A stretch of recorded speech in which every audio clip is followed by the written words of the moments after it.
Hello दोस्तों, स्वागत है आप सभी का हमारे YouTube channel Sunday study plan पे। आज का हमारा टॉपिक है UGC net paper second Hindi से क्वेश्चन लेकर आऊँ आपके लिए।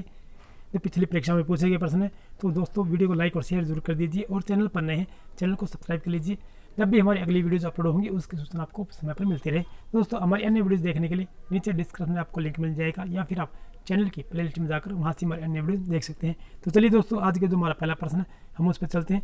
इससे पहले हमारे सेट काफ़ी अपलोड हो चुके हैं, यदि वे नहीं देखें तो आप उन्हें भी देख सकते हैं। और पेपर 1 की भी आपको वीडियोज मिल जाएंगी, नीचे डिस्क्रिप्शन में लिंक मिलेगा, या फिर आप चैनल की प्लेलिस्ट में जाकर वहाँ से देख सकते हैं। तो चलिए दोस्तों, आज का जो हमारा पहला प्रश्न है, कली कौतुब के रचयिता कौन है? भारतेंदु हरिश्चंद्र, प्रताप नारायण मिश्र, बालकृष्ण भट्ट या बाल मुकुंद गुप्त? तो इसका सही और सटीक का जो आंसर हमारा ऑप्शन नंबर बी हो जाएगा। ये प्रताप नारायण मिश्र जी हैं।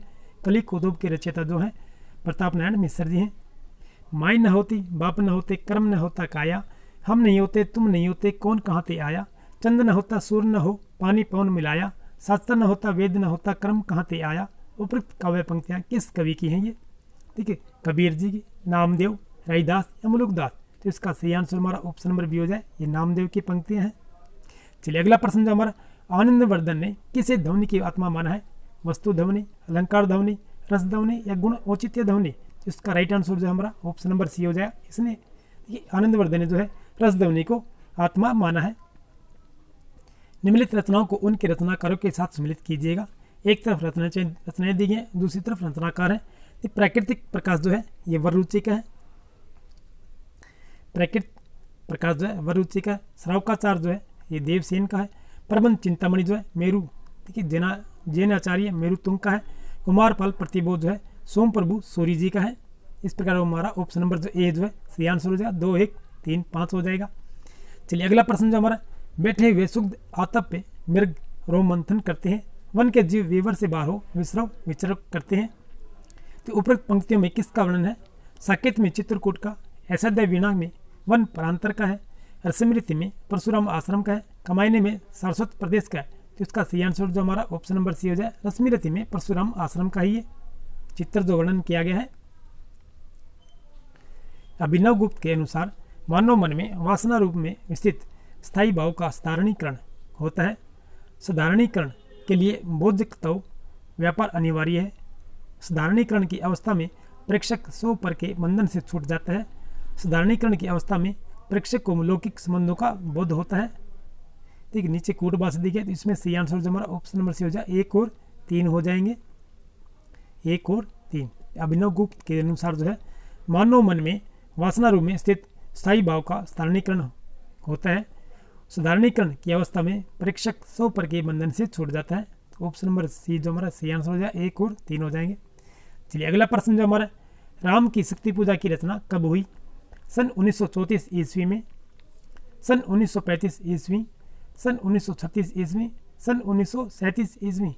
तो इसका सही आंसर जो हमारा ऑप्शन नंबर सी हो जाए, ये सन 1936 ईस्वी में जो है राम की शक्ति पूजा की रचना हुई है। महावीर प्रसाद द्विवेदी की निम्नलिखित रचनाओं में से आलोचना विद्या की रचनाएं कौन सी हैं? आलोचना विद्या की रचनाएं पूछी गई हैं, तो इसका राइट आंसर जो हमारा ऑप्शन नंबर डी हो जाएगा। कालिदास की निर्कुंजता, कालिदास और उनकी कविता, ये आलोचना का विद्या की रचनाएं हैं, ये महावीर प्रसाद द्विवेदी जी की। सुखी नील नभ सर में से उतरा यह हंस आहा, तरता तरता अब तारक मोतिक शेष नहीं, निकला जिनको चरता चरता।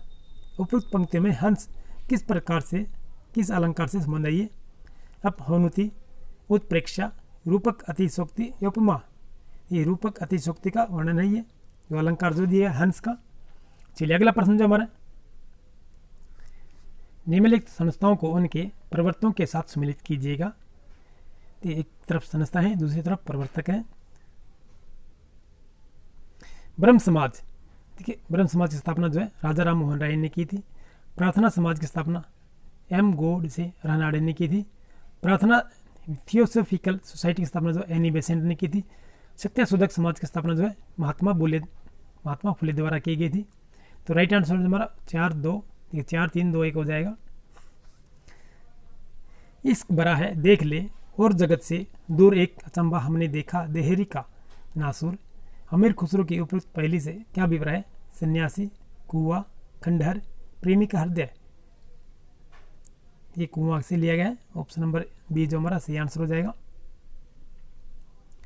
तौलिया मूलतः किस भाषा का शब्द है? उर्दू, हिंदी, पुर्तगाली या तुर्की? तो सही आंसर क्या हो जाएगा? ये पुर्तगाली का शब्द है ये तौलिया जो है हमारा। गैंग्रीन कहानी की मालती बचपन में कैसी लड़की थी?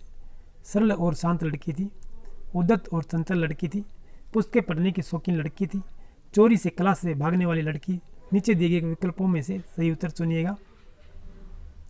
देखिए 2 और 4 हो जाएगा हमारा। ऑप्शन नंबर सी जो सही आंसर हो जाएगा हमारा। उद्दत और चंचल लड़की थी ये, और चोरी से क्लास से भागने वाली लड़की। नीचे दिए गए ऑप्शन नंबर बी सी जो हमारा सही आंसर हो जाएगा। दूसरा और चौथा जो हमारा। चलिए अगला प्रश्न हमारा। यदि प्रबंध काव्य एक विस्तृत वनशतली है तो मुक्तक एक चुना हुआ गुलदस्ता है, तो बिहारी के संबंध में उपयुक्त कथन किस आलोचक का है? रामचंद्र शुक्ल, हजारी प्रसाद द्विवेदी, श्याम सुंदर दास, नंदुलारे वाजपेयी? ये रामचंद्र शुक्ल जी का है। यदि प्रबंध काव्य एक विस्तृत वनशतली है तो मुक्तक एक चुना हुआ गुलदस्ता है। नामवर सिंह ने संस्कृति और सौंदर्य निबंध में हजारी प्रसाद द्विवेदी द्वारा रचित अशोक के फूल की रचना का उद्देश्य निम्नलिखित में से किसे माना है? प्रकृति वर्णन, संस्कृति के मिश्रता को उजागर करना, आर्य संस्कृति की शुद्धता के अहंकार पर चोट। कोट भाषा नहीं है, तो इसका राइट आंसर जो हमारा ऑप्शन नंबर सी हो जाए, आर्य संस्कृति की शुद्धता के अहंकार पर चोट है ये। विषम सारणी के नाटकों की कौन सी विशेषता है? भारतीय नारी की पीड़ा का प्रभावी प्रस्तुतिकरण, भारतीय संस्कृति की पुनरुत्थानवादी अभिव्यक्ति, मध्यकालीन धर्मांधता, अनाचार तथा तानाशाही के सामयिक संगति, सांप्रदायिक एकता और राष्ट्रीय अखंडता की अभिव्यक्ति। तो नीचे दिए कुल विकल्पों में से सही उत्तर चुनिएगा। इसका राइट आंसर जो हमारा ऑप्शन नंबर देखिए बी हो जाएगा। 1 और 3 हो जाएंगे। भारतीय नारी की पीड़ा का प्रभावी प्रस्तुतिकरण, मध्यकालीन धर्मांधता, अनाचार तथा तानाशाही के सामयिक संगति हो जाएंगे। चलिए अगला प्रश्न जो हमारा। कहानी इतिवृत्त ही तो है, यानी उसमें स्थिति से स्थिरंतर अर्थात जीवन गति होनी चाहिए, काल का कुछ स्पंदन, कुछ तनाव अनुभव हो, वही कहानी का रस है। कहानी के विषय में उपयुक्त विचार किस लेखक के हैं? धीरेन्द्र कुमार, राजेंद्र यादव, यशपाल या चंद्र जोशी? ये धीरेन्द्र कुमार के हैं। ऑप्शन नंबर ए जो हमारा सही आंसर हो जाएगा। जीवन मुँह चाही कोनी को, दरस परस दिन राति करती है, कान्हा प्यारी पी को। उपरोक्त पंक्तियों में आचार्य रामचंद्र शुक्ल ने किस भाव की अभिव्यक्ति मानी है? निर्गुण भक्ति भाव की, सगुण भक्ति भाव की, असोया भाव की, दैहिक श्रृंगार की? असोया भाव की मानी है इन्होंने। ऑप्शन नंबर सी जो हमारा सही आंसर हो जाएगा। तो दोस्तों ये आज की जो हमारी छोटी सी वीडियो थी। वीडियो पसंद आए तो वीडियो को लाइक कर दीजिए, और चैनल पर नए हैं चैनल को सब्सक्राइब कर लीजिए, साथ में बेल आइकन को प्रेस कर लीजिए। फिर मिलते हैं नेक्स्ट वीडियो में, तब तक के लिए जय हिंद।